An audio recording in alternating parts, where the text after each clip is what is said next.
I know. Yeah, I know she's trying to get in. I sent her like 3 invitations and it's just not going through.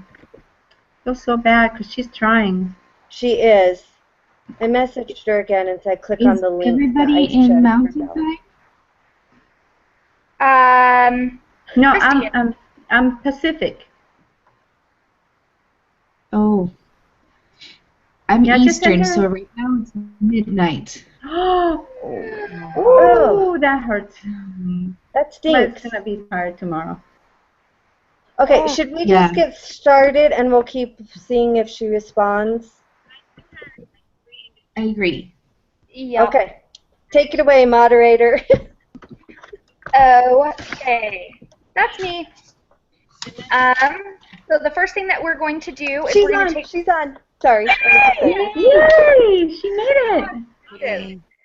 We are so sorry, Emily. Oh, how did you finally get in? How did you get in? Me? Yeah, I sent you like 4 or 5 invitations. Really? I only got one. I clicked on that link.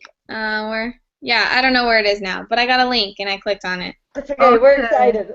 Yeah, finally, right? Okay, so All right, Brittany should goes on we the just... Google page, but we haven't heard anything back from Brittany. Sure. Oh. Did you resend her the link, Jamie? Yes, I did. Okay, all right, then we won't worry. Oh, sweetheart, Is that you me? hear the echo? No, I think that's me. You know, there's an echo. Yeah, I don't know where it is now, but I got a link and I clicked on it. Can you guys hear that? Yeah? Yeah, There's an playing echo. the beginning for some reason. That's so Isn't that an weird. echo? Yeah, it's like the beginning of it. That's hilarious. Okay. Okay, we did this last time, didn't we? But we couldn't figure out how to make it stop because it's open in too many pages. That's why. Okay, try it now. Okay, so we're supposed to just take turns talking about the points that we identified. Either Can I overt start? ones, different trends that we saw in that group. Basically, we're supposed to discuss what we saw in the therapy group. Okay, I know for me personally, I'll just start that I find I can't hear what you guys are saying. Okay, everyone make sure you only have one browser open in Google.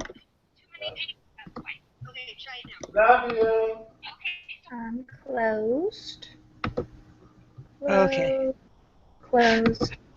Done. Is that better? Okay, I think we might have it. Yeah, that's better.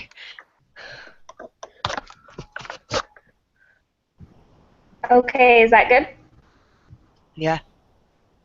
Okay, so for me personally, this is all about the video that we watched, the therapy group. I quite enjoyed it.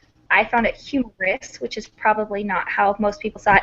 But I've been doing marriage counseling for 5 years, and so I could identify like exactly what she was doing or what he was doing and relate it exactly to my counselor. So I found it very funny. Some of the things that he definitely that I really liked about the way he approached things and handled things is the first 5 minutes of it, he really didn't bring up anything particularly. He asked everybody about their interests, their likes, what they do as a family, all the different things, and basically established a form of communication with them without a confrontation being in it to begin with. And so it helped open up the direct line of communication between them. That was one of the first things that I pointed out in the video. So I will go down the line and say, Liz, go ahead. How about you? What'd you view? Let's see. I really liked how how he really just focused on like the individuals, like as he went through it, he made sure he like kind of just repeated what they said and made sure he was hearing what they were actually saying, and so like it kind of made them more comfortable at the beginning to be able to open up for the rest of the session. So that's what I really liked at the beginning of it. Awesome, thanks. Okay, I'm gonna go with Jamie, and yeah, like Christy just wrote up, if everybody mutes while one person is talking, then we don't have echoes and it makes it a little bit more clear. So go ahead, Jamie. Okay, so I just want to make sure because there was that lot of echoing. I'm answering what we saw in the therapy session. Okay, so one thing I noticed is the first thing I noticed is when they came in, their body mannerisms. And I think Brother Williams really picked up on that. And you could kind of see how the people were sitting, like it wasn't mom and dad and then the kids. It was there's kids in between. And I think that tells a lot because it's not just verbal communication, but also your body language. And I felt like the mom was very eager to express her concerns, but like with Jimmy, he just had such a hard time opening up. Even to the end, he opened up a little more, but he was still so resistant and just kind of gave off that air of, whatever, I don't really care, I guess, I'm just going to say what you say. I don't know if anyone else felt that way. So, but I think he did a really good job with trying to draw out the communication because you can't start a therapy session if nobody's communicating. So that's kind of my main gist of what I got. And I took lots of notes if you want a copy of them. Okay, Fallon, your turn. All right, so I guess talking about the beginning, definitely I feel like he found common ground in each one of them. Even though he didn't like skating, he still talked about it. He still made that connection with each individual in the family. And then also he made them all feel comfortable. Like you guys mentioned, he went over each one of them and their specific hobbies. What do they like to do for fun? What do you do on your free time? He made that connection to make them feel comfortable at first talking, because one thing that they mentioned at first, they were scared as soon as they walked in, of course towards the end, but that was their first impression. It's a complete stranger. How do I feel comfortable to talk to someone? So I really like that. And then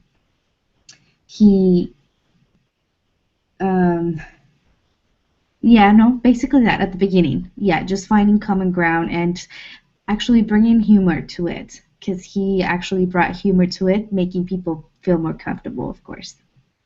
So that's mine. And I also wrote a lot of notes too. So I went over each thing that I really liked. So that was for me. Awesome, thanks, Fallon. That was a good report. All right, Liz, or Emily, your turn.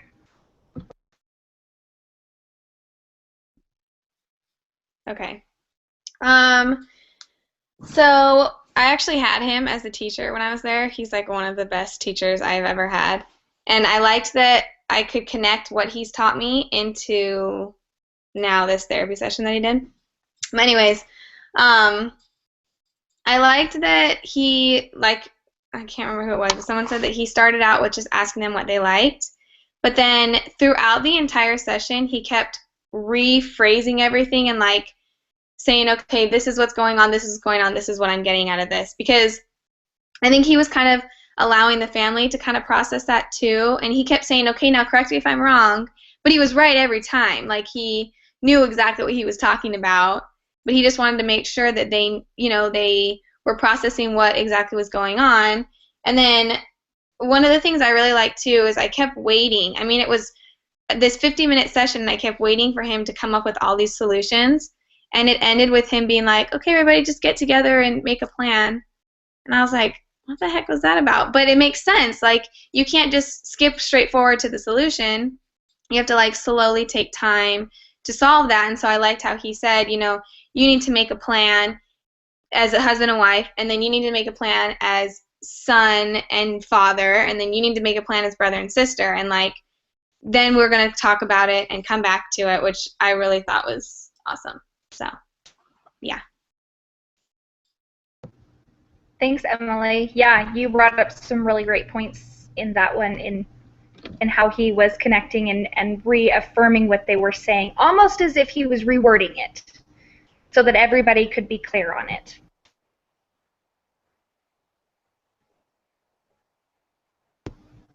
Sorry, I muted it before it was time. Christy, it's your turn.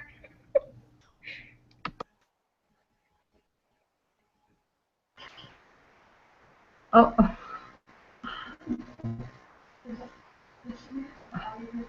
Wait.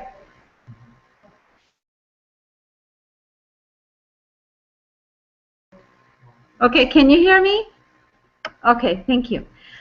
All right, it was a really good session, I thought. I wrote a whole page, but I'm going to summarize it in like a minute.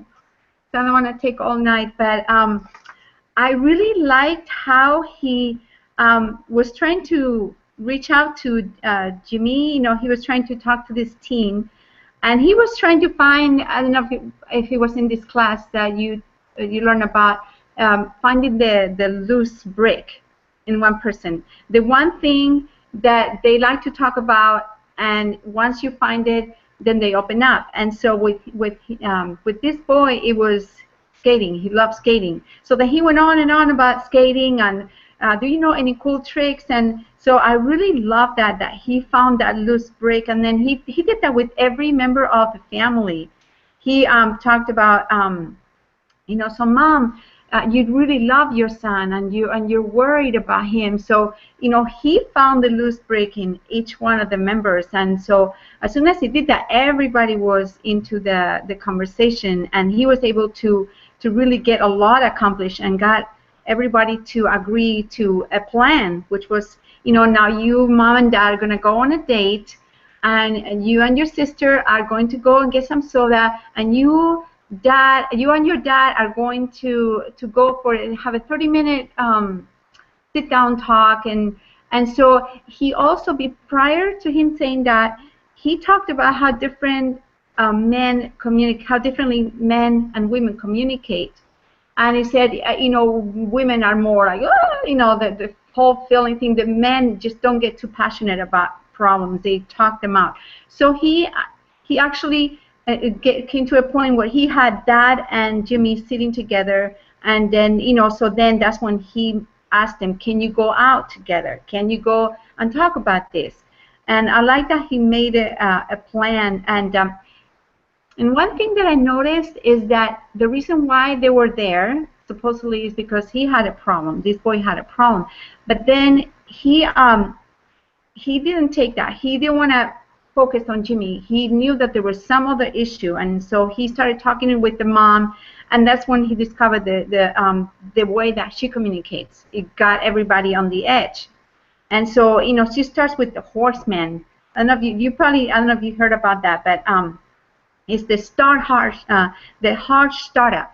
And so she said, yeah, when I get frustrated with him, I yell at him, and I get, you know, and of course when you start like that, is John Gottman said that, he said that you right away get someone who gets on the defensive. And so, you know, he talked about, you know, now you and your husband need to go on a date and work on these skills, you know, communication skills. And he was brilliant, because everything that I've been learning over the last years, he just had such a skill on putting this together. I noticed how he also was repeating everything, that validating everybody's feelings. He didn't like ridicule anybody, but he was just like, oh yeah, you know, so Jimmy, so you are you know, you of course you're an adult now. You're, you know, you're getting out of high school. You gotten out of high school, so I understand that you want to be with your friends. So he was like really empathizing with everybody. He was making a connection with everybody. So, and every time he says something, he said, "Correct me if I'm wrong." So not only he was trying to validate their feelings, but he was just trying to make sure that that's how he understood. And yeah, I mean, he was just brilliant. I really enjoy watching that one. And then let me see, one last thing. Okay, hang on. Okay. And he, then he asked the feedback on how what they thought. In the beginning, he starts by saying, "So what brings you here?" And he goes with everybody because everybody has a different reason why they're there. Most of them were because Jimmy is giving problems, but then Jimmy is like, I don't know, they're I think they just hate me. So then he found that it's like, oh no, he found a way to explain that mom doesn't hate you. Mom is just worried. Your dad is worried. Your sister are worried. So that like I said, he was just brilliant in how he conducted the whole thing. And then he made a plan. Okay, you guys go out. When? Not just go out, but when are you going to go out? So he made a plan. He set some goals, and he said, next week when you come back, we're going to follow up on these. So yeah, I was just really impressed. I took a ton with all these things, but it would take a long time, and I know we don't have all night, but I was just really really enjoyed this homework that we did this week. And that's it. Thanks, Christy. That was a good sum up. I really liked that. One of the other things that I wanted to point out was that everything that he said went back to an emotion. It wasn't just, it came back to you're worried, you're hurt, you're scared, you're sad, you feel not trusted, you feel not liked. Everything went back to an emotion that the individual was feeling. And even when the sister would be like, well, yeah, he's hanging out with crappy people, and so I feel like I have to chattel on him all the time, or this. And she never said, I'm worried about my brother. If you notice, not a single person ever said an emotion. They said an action, this person's doing this, and or they would say it's making me mad, but they never specifically would get down to, and this makes me feel hurt. This makes me feel sad. It makes me feel embarrassed. It makes me feel worried. And that was one of the biggest things, to be able to stop and point out the emotions that everybody's feeling. Not only does it empathize with them and make them feel validated in what they're feeling, but it also gives everybody else a sense of it. Because at first when Jimmy's like, no, they're just being crappy, well, that's not really saying Jimmy feels hurt. And the parents are all of a sudden like, well, wait a second, how am I making Jimmy feel hurt? And so it makes everybody realize the way they're communicating with each other is not effective. What else could we all be feeling? Yeah, so and in this, that's true. And in this, the practice principles and guidelines, the general theme that I've gathered from that is that, you really have to connect emotionally, like you said, with everybody. You have to understand what everybody's feeling, because to them, like, Jimmy's just being careless and Jimmy's just getting in trouble. But Jimmy, really, he was not feeling the connection with his family. That he feels judged. He feels like his mom doesn't like him. He feels like they hate him. So he wants to escape that. And none of them knew that. And in the examples that we had on that practice principles and guidelines, they're all examples that had to do that. That all these conflicting relationships had the same root, and that was like, they didn't know how everybody was feeling. Like the son who didn't want to go to college, and his father who came from Europe, and his father never shared, that he came from such a rough life and he wanted a better life for his son. So it's like you said, that it comes to like sharing how you feel, sharing your emotions, and opening up yourself to your family, and as a family therapist, encouraging that. So that, because once they see each other, they hear each other's side of the story, things just kind of seem to change. Okay, we're going to go with Fallon next. What was it that you felt with this, Fallon? I was thinking that one thing that I particularly like, and not that I will only use it in the future if I become a family therapist, but he always said, okay, help me understand, instead of saying, what do you mean? Because as soon as you ask a question, sometimes you can take it very defensive and you can put up walls. So he said, help me understand. So tell me, please correct me if I'm wrong. Like you guys said, he always brought it to what I'm feeling so that the other person doesn't ever take it, personally. And so I really like that he said, when he was talking to each one of them, he always said, so help me try to understand what is it that you hate about it. So for them to explain their feelings, because sometimes you just say, okay, I just hate it, that's it. But what is it that you hate about it? Help me understand. So that helped them to open up to understand how to better communicate with each other. Because I noticed that it was whenever he said something and they were saying it to each other, they never look at each other. Like when he said, okay, please look at your wife and say, let's go on a date. Like things were not as personal. And as towards the end, it's like you notice that the husband, as they opened up and they said what they were feeling about each other, the husband hugged her. And then until the end, they started to grab their hands. But it took a very long time. It took almost 40 minutes for them to actually start touching each other and connecting with each other. And what is, to me, that's what it does when you don't really communicate your feelings, when you just put a wall and you don't say anything about what you're feeling. So I really like that every time he said, okay, please explain me. What is it that he never said, what is it that you're feeling? No, he literally used their own words. What is it that you feel about? So that way made it a little bit easier for them to to understand what was going on. So I really like that he used, okay, so I don't understand what you're saying. Tell me, you know. So he always used I. And I think that always works, when you're talking with someone, with a family member. Okay, I'm kind of hurt. Please explain me why you reacted this way or something like that. That's me. Great job, Fallon. I'm going to get to you in just a second, Jamie. I was going to say something funny that because I was watching this video and my husband was in the room, and as soon as he said, will you turn to your son, my husband picks up and he's like, I hate that. And honestly, it's the hardest thing. You would think it would be easy to be able to tell somebody your raw emotions, but we've been married 14 years, and to turn and be like, all right, can you tell your husband that you love him and you're worried about him? It's like, gosh, I'm so uncomfortable. So yeah, it's a really difficult thing. You would think it would be super easy. And Jimmy, why didn't you just tell? Or your parents, why didn't you just tell? But it's really quite difficult. So Jamie, why don't you go ahead? Okay, so my first thought kind of piggybacks back to, I don't know if it was Tiffany or Christy, but we kind of said, the family goes through this cycle, and it starts with the worry.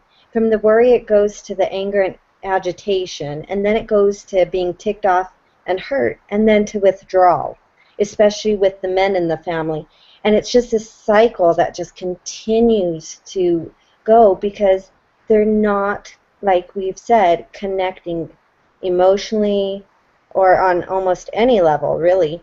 And something I'm learning in my parenting class that I think ties in really well with this is that they said it's not enough just to talk and to listen to your kids. You have to connect with them and you have to decode them because they speak a different language. And then the third point was when we were talking about the emotions, and it all comes down, the roots are emotions that aren't being dealt with. And in marriage and family classes, you're taught you don't react to the situation first. You first need to separate the emotion from the situation and deal with the emotion first before you can react to the situation. And then there's just one other thing. When I was reading in the chapter of Walsh in 6, he talks about a family resilience approach extends strength-based practice by fostering family capacities to master adversity. We can't look at these issues without seeing complexity. It's not a simple, basic thing. It's not linear. It's multifaceted, dimensional. So you've got to really use, like that someone mentioned in the discussion boards, the double ABCX models and the ABCX models. And I think not necessarily applying them this early in the case, but if you can realize that it is more the double, it's more complex than the simple basic learning, I think the family can realize that there are more issues to it, and before they can deal with that, they have to assess them, and they have to break down the family's strengths and weaknesses. So those are just some of my thoughts, anyway. No, they were excellent thoughts. Go ahead, Emily. I just want to point out, like, I mean, the whole, like, throughout the whole session, there was things I noticed where I was like, oh, you know, the family could do this and the family could do that. But I think for anybody, we all sit there and we all think, well, this is easy to fix. Well, you can do this. But the one thing that he did was he said, you know, I can't fix you guys, and honestly, you guys could use other help from the other side. And he was pointing out that, like, they could lean on the Lord, in a sense, is what I got from that. And I was like, that's exactly what I think every time there's a problem. Like, anytime I get in some little argument with my husband, I'm like, well, you know what, let's just pray about it. And, like, it sounds stupid, but it's like, you know that you can always lean on the Lord. And that was, like, my favorite part about the whole entire session is it was very professional. Even when he said, you know, whether you're religious or not, there's always other people you can lean on. But he was pointing out that, like, you could always lean on the Lord, which is obviously the great thing about going to school at BYU Idaho and being able to apply the gospel to everything. But I don't know, I just thought that was good, you know, because that's the main thing is, you know, you can still go to therapy, but you also have the therapy of the gospel, I guess. So, yeah. Yeah, you're absolutely right there. He did point that out, Emily. So the next thing that it really talks about is note the trends of your finding as a group. Did everybody identify the same points, or were there points that not everybody caught? And honestly, I think we really all identified the same points. We just kind of went in a pattern, and it was our own cycle of saying these are all connected. You know, the way they started up, the way he cared for each one individually and was attentive to each one individually, the way he used emotion, the way he came back and had them look in their eyes, and all of this, I think we all showed and saw the same patterns and the same positive ways that he helped the family in that circumstance. And so, and then the next one would be to talk about your observations. Was anyone surprised by the findings of the observations? The only one that I observed was the daughter, and you could tell she wasn't too impressed with the way the talking was going. Her attitude, what she was saying back and forth, the way her body language was, and it was really interesting how he ended up positioning him in the end and working around it. And I can't remember which class and how specific it might even be this one, but how they'll go into a therapy group and everybody will have one targeted person because then they don't have to worry about their own issues or their own problems right there. And I really picked that up and noticed that with the daughter, that she kind of caused a lot more contention, and I don't know if it was because of the fact that she wanted her family back and wanted more connection with everybody or what, but in the end she came more around in the communications, but throughout most of the session she was pretty negative and not really interested in the way that they were going. She was the one that started out the first conversation, immediately saying it's all Jimmy's fault. Every time they kind of went back and be like, well, he's hanging out with bad friends. Well, he's doing this. Well, he's doing that. Instead of she was talking about the situations instead of the emotions behind that. Did anybody pick up on that or something different in people's behaviors and want to? Fallon, why don't you go ahead?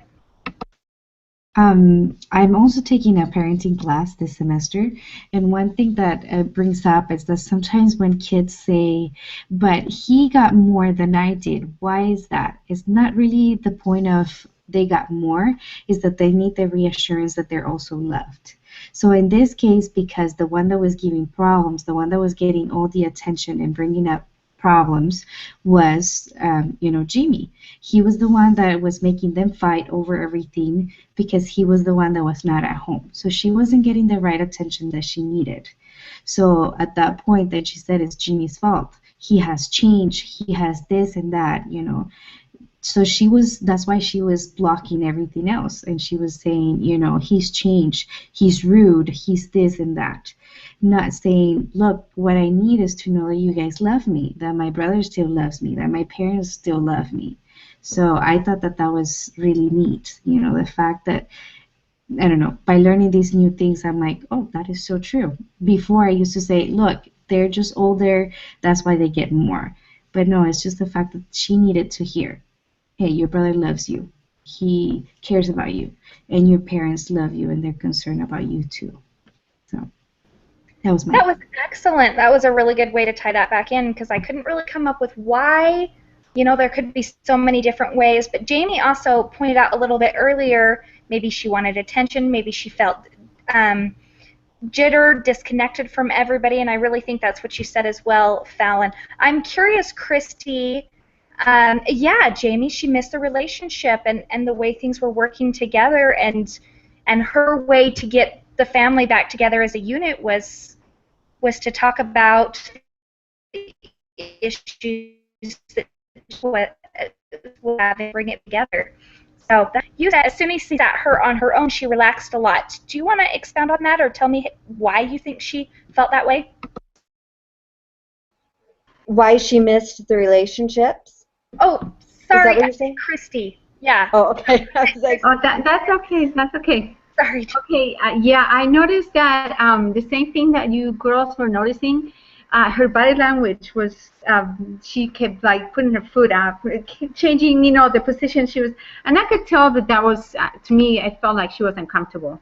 So, and I think he picked up on that, and that's why he put her on her own. And as soon as he did that, she totally relaxed.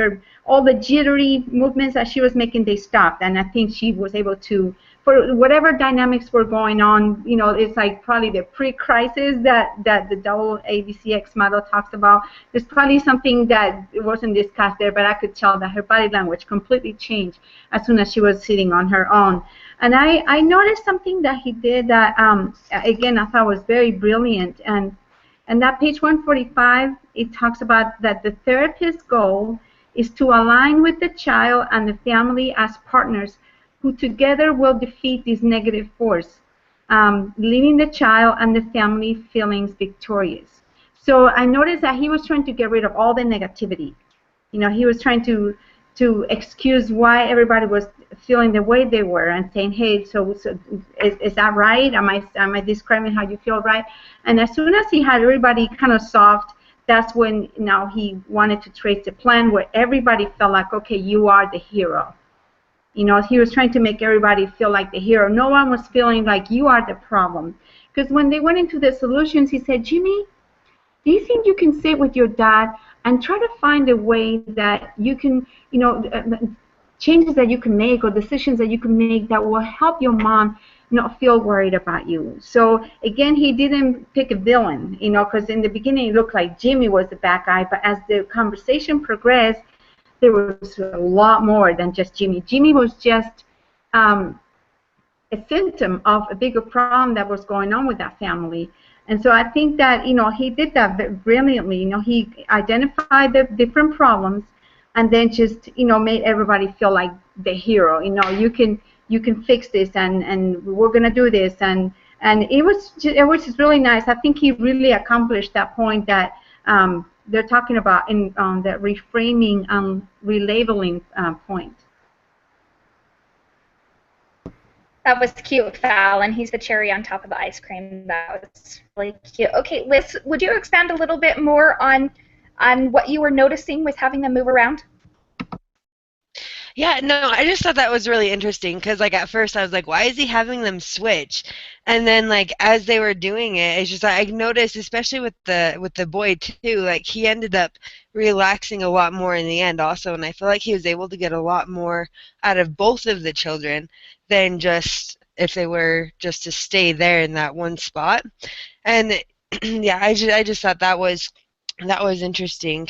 Also, it was just like they really did. They ended up both opening up more in the end, and I think it was because of the movements, and that was just really interesting to me. So Yeah, I would definitely agree with you on that one. It was interesting to see the dynamics of that because I wouldn't have personally thought to move them. So I did notice the way they sat down to begin with. It was kind of girls against boys and parent child, parent child. It was very interesting how that worked.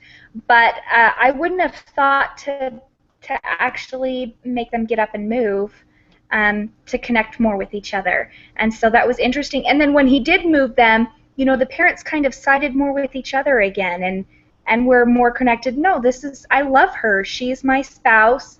I need to help support her, as to where that wasn't really the case at the beginning of the session.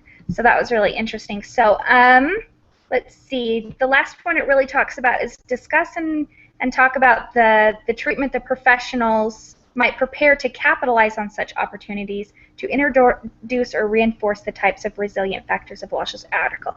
Okay, so I'm going to sum that up as saying, as us as professionals, or what we saw in the video, what different things did he do to encourage resilience, or what things can we do and learn about to encourage resilience in other people? So I'm going to kind of go down the list again. So Liz, if you wouldn't mind doing that.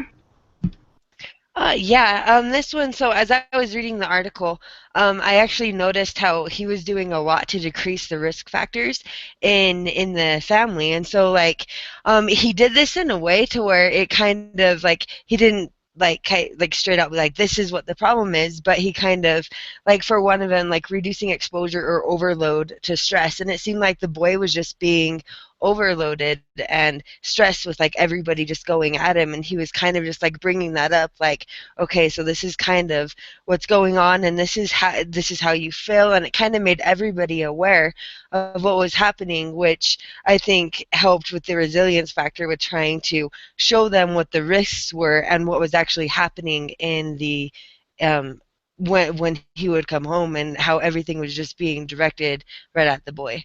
So I thought that was really interesting in that aspect. Great job, Liz. Thanks. Jamie, do you want to go next? Sure. So, sorry, my notes, I'm going through like a gazillion. So there's a couple things that I really noticed that went along with the practices from the reading. And the first thing he did that was a really great way to start was he inquired routinely and noted the complications and risks. And I mean, you even saw that midway through, he reevaluated, he restated, and then inquired again before progressing through the session. The other thing he did was he really, on page 2 of the reading, it talks about using the communication process, and I felt like he heavily relied on that as well as the connective process. On page 2 of the reading, it goes through the 3 different processes, but I really felt that those 2 were the key processes he used in this first session. And it kind of makes me interested if we'll ever get a follow-up, like by the end of the semester, if we'll get to see a follow-up session and how the families progressed. I kind of hope so, because then we can see how the practices adapt and change according to the family's needs and improvements. So that's my thoughts. Well, Jamie, you can, come watch one of our marriage counseling sessions, because really the difference between what it was 5 years ago and what it is today is pretty impressive. It makes you go, yeah, that kind of works just a little bit. Fallon, your turn. I really like that when he was going over each problem. I feel like he brought up the very deep fears. Somehow, I still haven't been able to pinpoint how he did it, but he talked about each, their childhood, especially the parents. Because many times, the way that they react is because they're avoiding becoming like how they were when they were children. Um, so I really like that he worked first in the parents' relationship. If you think about it, kids, everything goes out of control when parents are not in sync. So he really brought up, even though they were not really saying their feelings, he said, so you're telling me that you love your wife, that you're worried about how she reacts. Like you guys said, it's easier said than done, right? But it is true. The fact that you don't really say it doesn't mean that people know it. So in this case, he was getting them out of their comfort zone, I guess, because at some point they lost that connection. And he said, the same when he said, please tell your wife to go out with you. What date? So I really like that he was trying to fix their not fix their relationship, but bring up what was really high risk. Losing their relationship. It didn't mean that they had to agree on what they felt, because he said he wasn't as concerned that he was in trouble as the mother was, but he acknowledged, I'm concerned that my wife is reacting like that.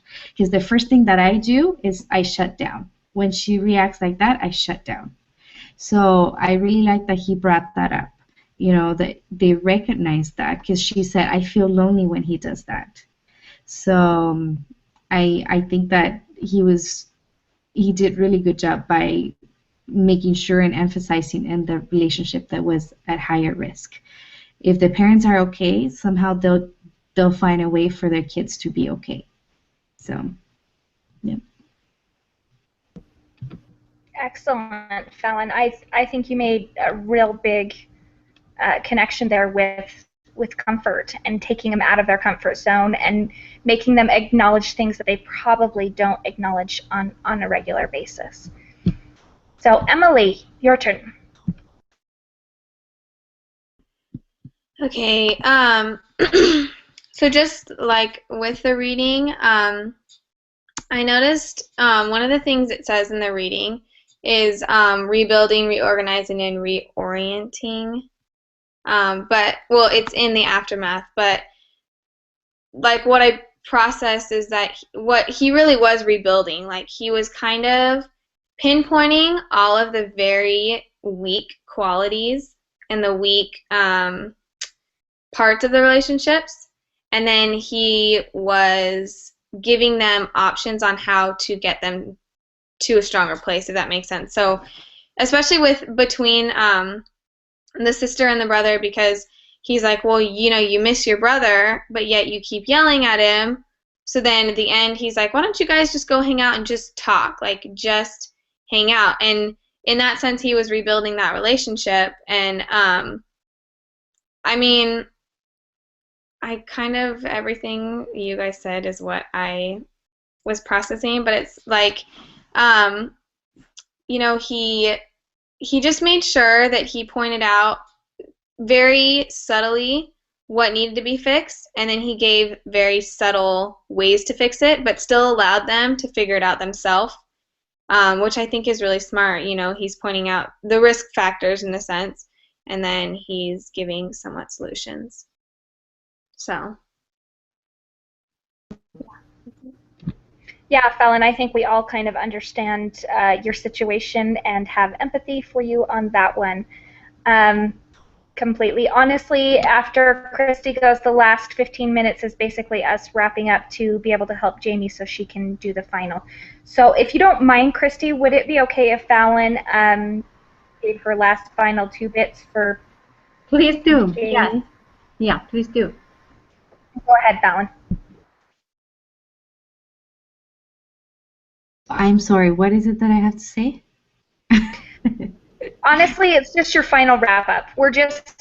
Jamie's basically will have to write up an end what our conclusions were, what our thoughts were, basically a summarization of what we felt and saw during that and what we talked about in here. So basically kind Gotcha. of summarizing your main ideas. Okay, so I think one of the main things that I found that I really liked is as a therapist is always finding common ground with who you're talking to. So that was one of the first things that I really liked, and I think it's a great thing. And then after that, keep on asking questions to bring up not questions yes or no, but questions that will make them think and actually give an actual answer. And also always repeating back what they're saying and saying, please correct me if I'm wrong. I think that's very important to always, repeat what they're saying. First of all, to show that as a therapist, you're hearing what they're saying, and also it helps the people that are having the therapy to it kind of sinks in because sometimes you say it, but it doesn't sink in. And then the other thing is that I notice is that he emphasized in having them talk about things in each individual relationship, wife and husband, father and son, um, siblings. So he focused on each relationship in the family. And I really also like that, the fact that he made sure it wasn't only one specific problem, but trying to not fix, but overall taking care of the whole family so that everything runs smoothly in the home. So, and then my last thing I would say is little by little, he was introducing new ideas of how they could communicate better. So he didn't say, look, this is what you can do. No, little by little, he just added very smoothly, and that they actually said, well, yeah, that will work, ask your wife on a date. Well, yeah, let's do it, But he didn't say, so I really like that. Very smoothly, he brought in things that they didn't recognize before. So I just like that, and I really enjoyed it.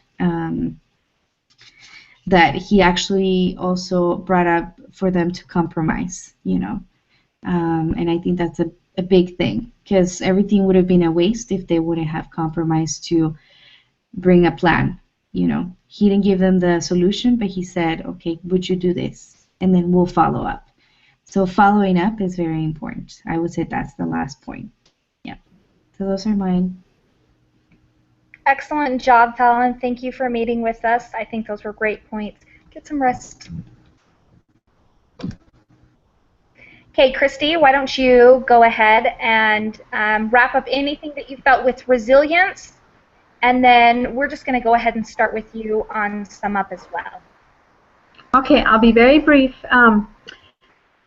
I noticed that he was doing a lot of repairs on that session that he did, and the purpose was to unify the family, because no matter how many complaints they have, if the family members are not feeling like their feelings and emotions are not valid, then no one's going to listen. Everybody's going to close up. They're going to keep their own opinion and their own feelings, and nothing's going to get accomplished. So he was trying really hard to create empathy in each family member for the other, especially for Jimmy, and trying to get Jimmy to understand why his family. But he was doing it, trying to find talents and just trying to find the good, the positive in what was going on.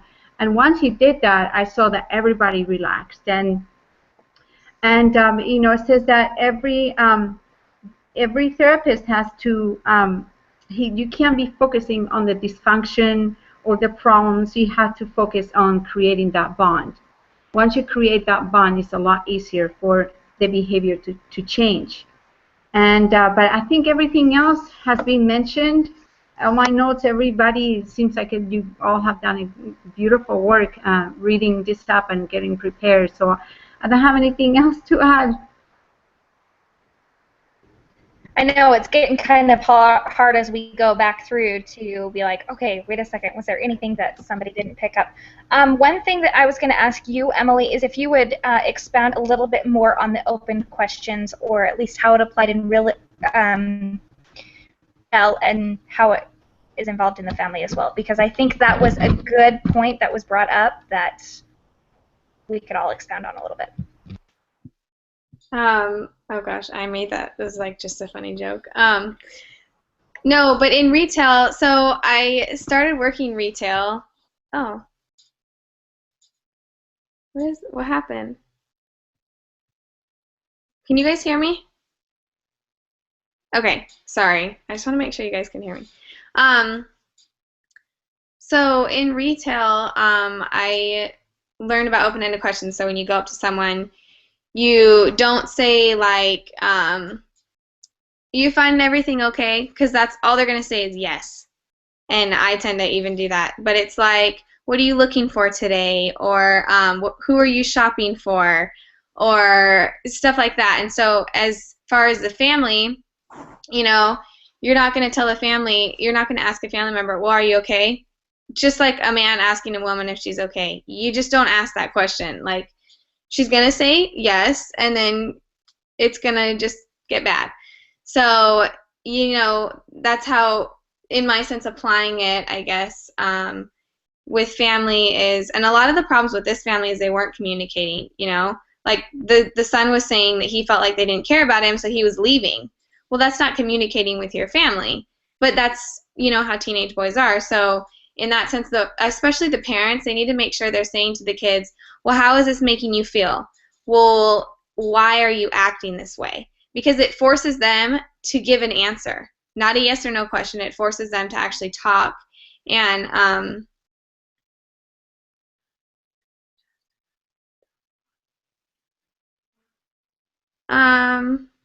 sorry, I was reading her question.